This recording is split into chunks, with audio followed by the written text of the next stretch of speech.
Salut tout le monde, c'est Mako de la chaîne Real Hockey Fan. Cette vidéo vous est présentée non, c'est pas vrai. Euh, ouais, je vous fais une dernière vidéo avant les fêtes. Dans le fond, on est le 21 décembre, donc c'est mon dernier vidéo avant les fêtes.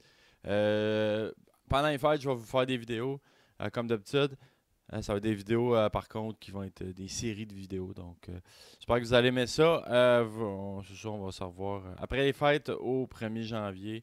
Je serai là pour, entre autres, la Winter Classic. Regardez ça avec vous autres. Le début de la nouvelle année 2018. Pour l'instant, qu'est-ce qui m'intéresse? On regarde un peu ce qu'on a eu hier comme match. Les Flyers sont revenus pour remporter la victoire face aux Red Wings à 4-3. Les Leafs se sont inclinés 4-2 face aux Jackets, comme une bonne performance de Cam Atkinson, entre autres. Mitch Marner a continué à marquer, lui qui était dans une disette incroyable. Et bon, c'est ça. À part de ça, il y a eu un match Calgary-Saint-Louis. Belle victoire. Oups, attendez. J'ai un petit problème technique. Bon, c'est ça. Belle victoire des Flames. Pardon, face aux Blues et un super beau but de Braden Chen que j'ai admiré incroyablement. Et donc voilà, ça c'est le retour des matchs d'hier. Ensuite, qu'est-ce qu'on a à soir? Ce soir, qu'est-ce qu'on a comme match? On a, on a les Islanders qui vont affronter les Ducks.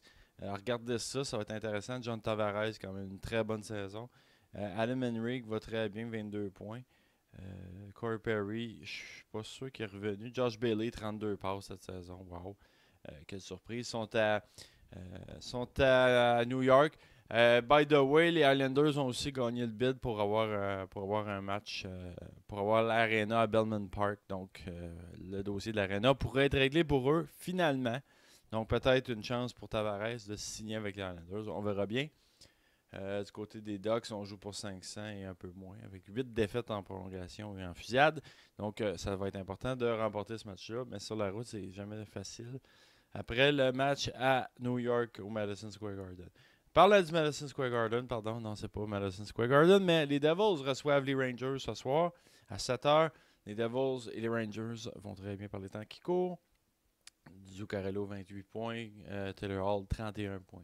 Les Jets affrontent les Bruins. Les Bruins sont forts ces temps-ci. Pasternak mène dans toutes les catégories. Les Jets sont allés chercher une grosse victoire à Nashville il y a 2 jours. Les Jackets contre les Pingouins, la bataille de ben, c'est pas vraiment la Pennsylvanie, parce que les Jackets sont en Ohio, mais ils sont très près. Phil Kessel mène pour toutes les catégories et Artemi Panarin mène pour les Jackets. Ça devrait être très intéressant. Matt Murray contre Sergei Bobrovski. Un autre match intéressant à regarder. Il y a vraiment du stock ce soir. Moi, je dirais ça va être très difficile de choisir. J'irai peut-être avec celui-là. Les Islanders contre les Ducks, ça pourrait être intéressant aussi. Les Sénateurs affrontent le Lightning. Un autre match intéressant. Le Lightning a subi une défaite crève-cœur face aux Golden Knights. Ils voudront bien se reprendre. Mark Stone mène pour les Sénateurs pour les points et Nikita Kucherov pour le Lightning. Ensuite, on a les Hurricanes qui affrontent les Nashville à Nashville. Forsberg pour Nashville et Teravainen pour Caroline mènent au pointage. Et c'est ça, c'est encore à domicile. Donc, les Prédateurs qui ont une très bonne fiche à la maison ne voudront pas certainement perdre un deuxième match. Je mettrai un petit 2 ces Prédateurs ce soir facilement. Les Blackhawks affrontent les Stars. Un autre match intéressant de deux équipes qui se battent pour une place en série. Patrick Kane est commencé à produire, tout comme Jamie Benn du côté des Stars. Donc, très bonne confrontation encore une fois. Une autre bonne confrontation, ça va être les Blues face aux Oilers. Les Oilers qui sont en feu présentement. Ça va très bien pour les Oilers. McDavid, évidemment. Et Braden Chen pour les Blues qui jouent un deuxième match en 2 soirs. Ils ont joué à Calgary hier, vont jouer à Edmonton. Ça devrait être un bon match, mais les Oilers devraient l'emporter dans ce match-là. Un autre match intéressant, Nathan McKinnon contre Angie Kopitar qui mènent chacun dans leur catégorie respective. L'Avalanche contre les Kings.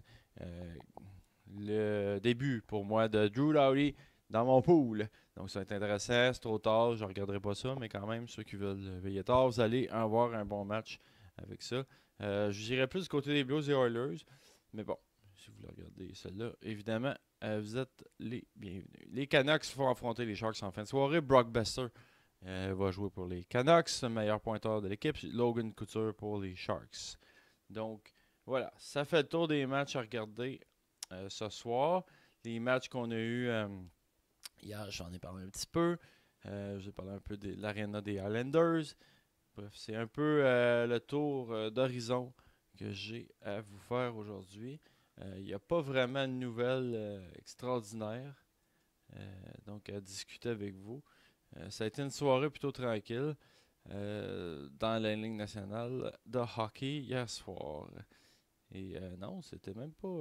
Je viens de voir ça. Je pensais que c'était Bobrovski hier, mais c'est Corpus Allo qui a gardé les buts pour les Jackets hier soir. Donc, quand même intéressant. Ouais, comme je disais, grosse soirée en perspective pour, encore une fois, pour les équipes de la division métropolitaine. Pardon. Ça fait un excellent match-up ce soir entre les Devils et Rangers. Donc, voilà, à part de ça, je voulais vous parler un peu de prospects, des joueurs qui vont être à surveiller au championnat du monde junior. Je vais vous en nommer 10. Il y a Alexander Alexeyev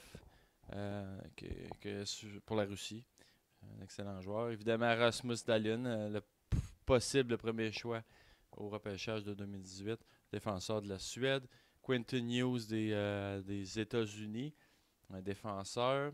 Il y a Vitaly Kravtsov, un allié droit de la Russie. Rasmus Kupari, un centre de la Finlande. Isaac Lundström de la Suède, c'est un centre également. Jacob Olofsson, un centre de la Suède. Andrei Shevchnikov, lui est un allié droit de la Russie. Brady Tkachuk, frère de Mathieu Tkachuk et fils de Keith Tkachuk pour les États-Unis à l'aile gauche. Philippe Zadina à l'aile droite pour la République tchèque. Donc, évidemment, il y a l'équipe Canada qui va être à surveiller. Ils ont gagné leur match 9-0 dernièrement. Donc, ça va être un match, ça va être un bon tournoi. On va regarder ça pendant le temps des fêtes. Donc, on va s'en reparler certainement au retour du tournoi des juniors. On va parler de la Winter Classic. On va parler de ce qui s'est passé pendant le temps des fêtes. Bref, je vais vous laisser là-dessus. Abonnez-vous à ma chaîne, partagez la vidéo et likez surtout la vidéo si vous aimez ça. Puis, mettez vos commentaires, opinions dans le bas de l'écran. J'espère que vous appréciez le contenu de la chaîne. Si vous aimez ça, faites-les sentir, faites-les savoir. Puis ça va être super intéressant pour moi de vous en produire d'autres vidéos comme ça. Puis, comme je vous dis, au retour des fêtes, on regarde tout ça ensemble. Pendant le temps des fêtes du 25 au 28, oui, ça va être des séries de vidéos, comme je disais au début.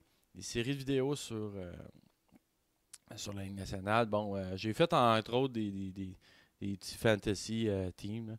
C'est des équipes spéciales, là, si on veut. Donc, vous regarderez ça. Je vous en dis pas plus parce que je vais vous les regarder. Donc, regardez ça pendant le temps des fêtes. Dites-moi ce que vous en pensez, comme d'habitude. Puis, j'espère vous voir en grande forme pour le début de l'année 2018. Merci tout le monde. À l'année prochaine. Ciao.